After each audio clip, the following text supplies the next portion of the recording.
On to 2023-1103. Commissioner Roach, once again. To the Honorable Mark DeWitt, Chairman and members of the Hawkins County Board of Commissioners regular session met this 27th day of November 2023. Resolution reference approval of a contract with Purdue, Brandon, Filbert, Collins, and Mont LLP, Purdue, Brandon, for collection of court fines and fees. Whereas the Hawkins County Clerk of Courts is authorized to impose fines and fees in relation to certain court cases held in the county, and whereas from time to time these imposed fees are not collected in a timely manner and it becomes necessary to pursue the delinquent fees. And whereas the Clerk of Court's office does not have the available time or staff needed, so it becomes practical to use the services of a collection company. And whereas the Clerk of Court's office has presented a proposed contract with Purdue Brandon to handle the collection of court clients' obligations. And whereas the proposed contract states that Purdue Brandon will handle any collections that are 6 months or more past due and add a 20% fee to the amount owed, which is retained by Purdue Brandon as their fee, and there is no deduction taken from the amount the county receives from the collection. Now, therefore be it resolved that the Hawkins County Board of Commissioners approves retaining Purdue Brandon to collect delinquent fines and fees per the attached contract and gives County Mayor Mark DeWitt the authority to sign necessary documentation concerning the contract. Mr. Chairman, I so move. I got a motion from Commissioner Roach, second from Commissioner Barker. Are there any questions? Yes. Good evening, how are y'all? Just one little quick question, pardon my ignorance. Has anybody done an analysis as to what will be paying this third party for the performance of this duty as opposed to the additional cost of hiring county Randy. staff? Yes, he stands up. Randy, come on up, The please. circuit court clerk.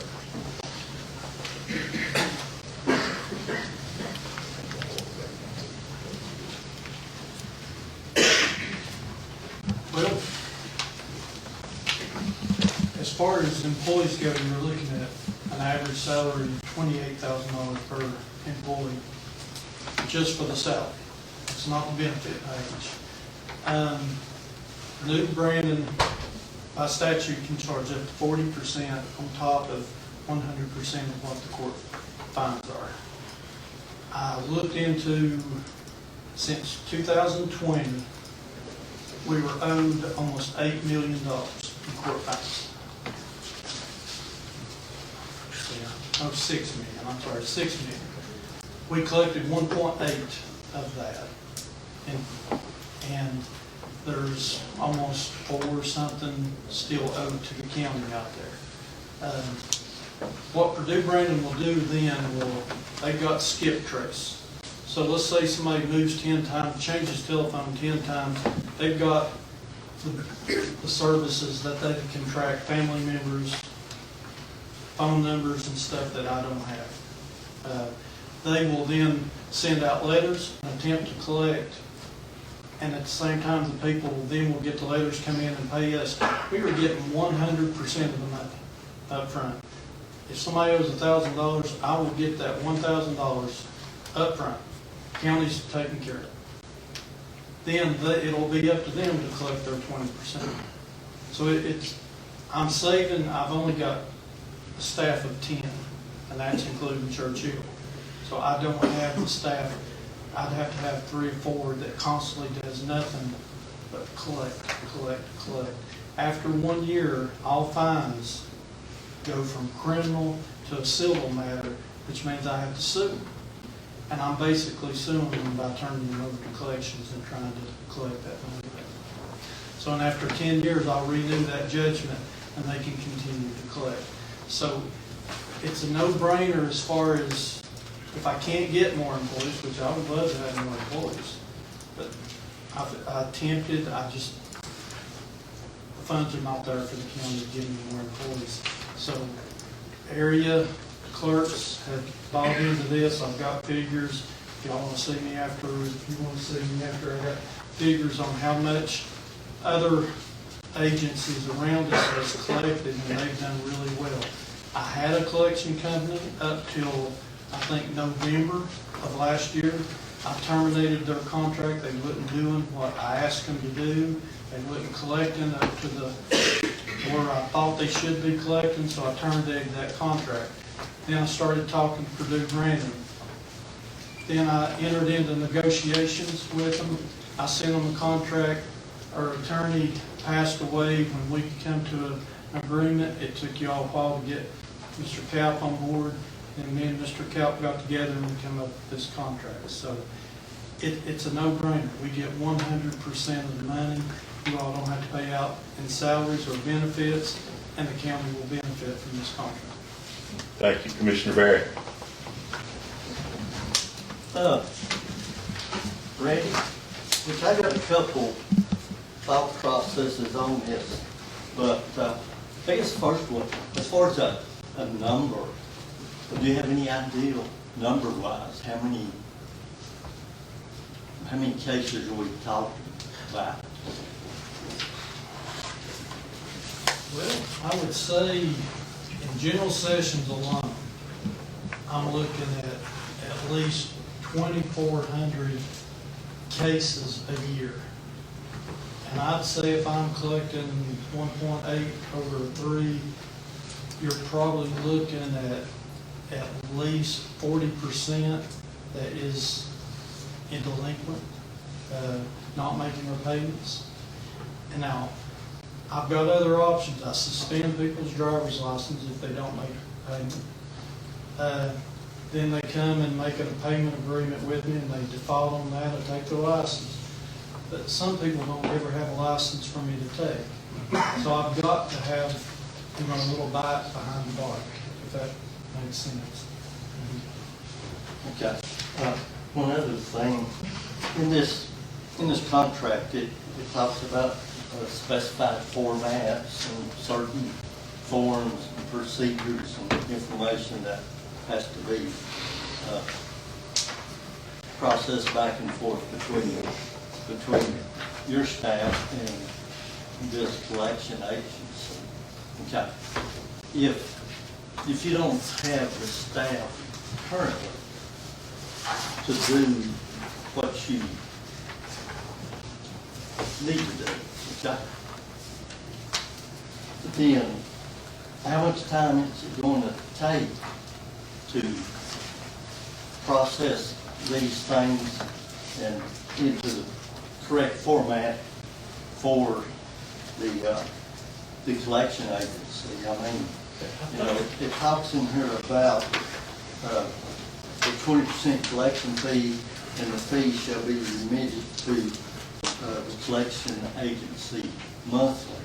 So What happens is I've got a Tensus program. That's a state-run program. If somebody owes me $1,000, when I download the names and everybody that owes us, it will automatically figure in that 20% on my state-run computer.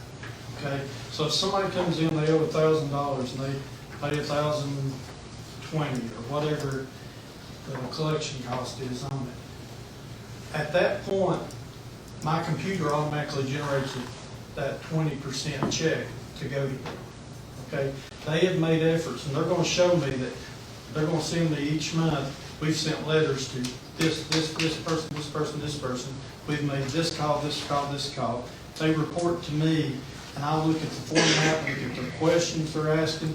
Even if if they call you and you call and say, I didn't like the way that person talked to me, I have the option to listen to that phone call and determine whether the citizens are getting treated right. If they're not getting treated right, I'll terminate the contract. And that's what happened with the previous contract over there. They were calling people, threatening to put people in jail, and that's not right. That was a no-no. And I listened to some phone calls, and I warned them the first time. They continued to do it, and I terminated the contract.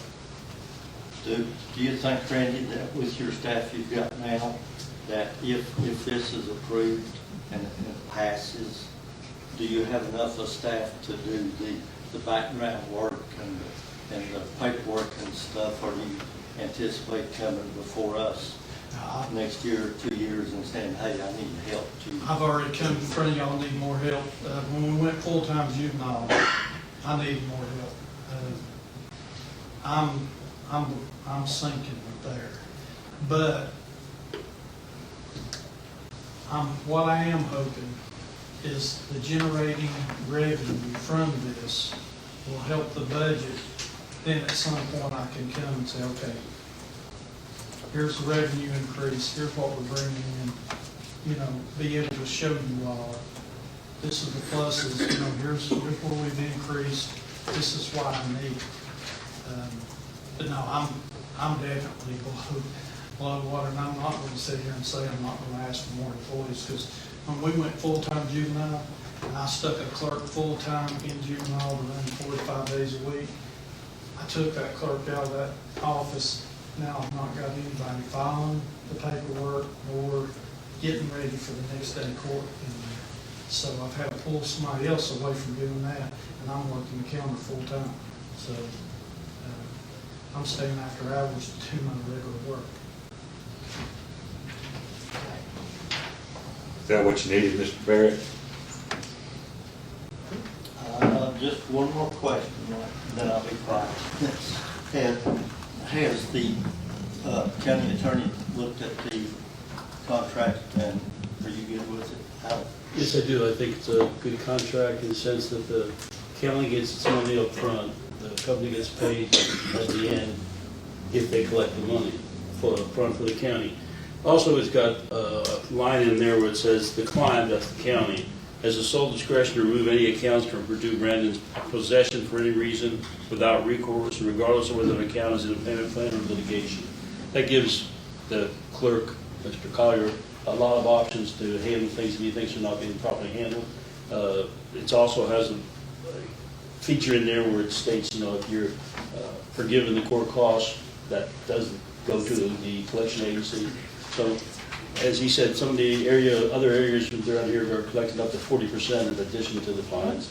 This is a 20% contract, and we'll only know how well it's going to work once we start. But yes, it's all a plus for the county as far as I can tell. Okay. Thanks, sir. Is that it? That's it. Mr. Trent? I have a question for Randy. Randy?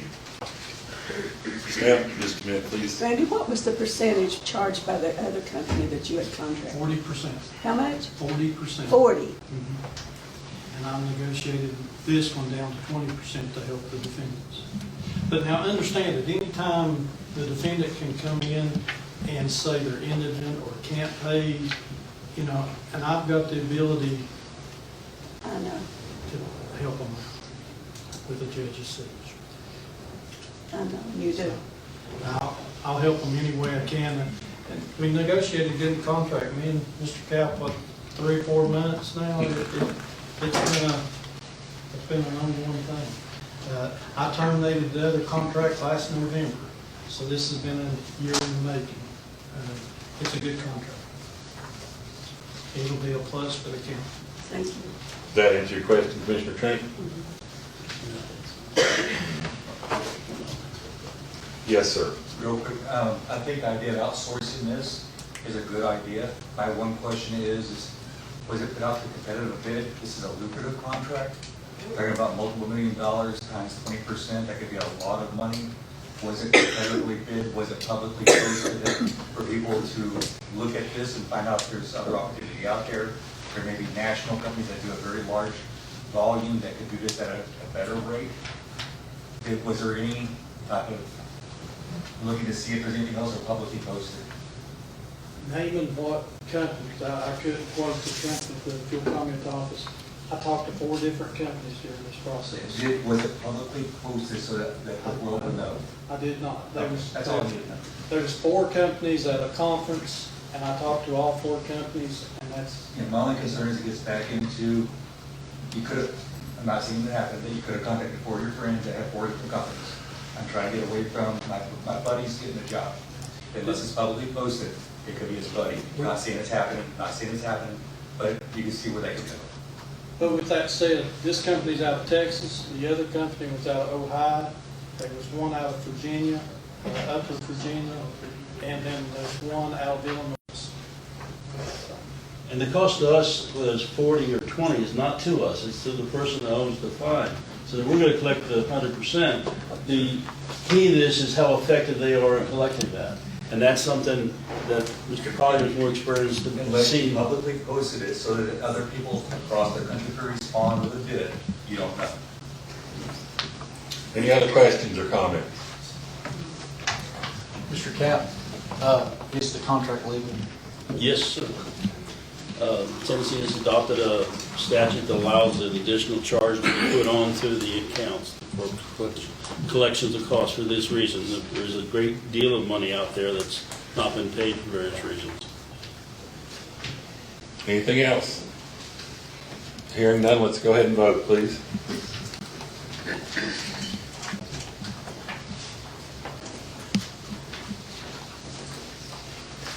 Thirteen yes, one absent. All right, resolution passes.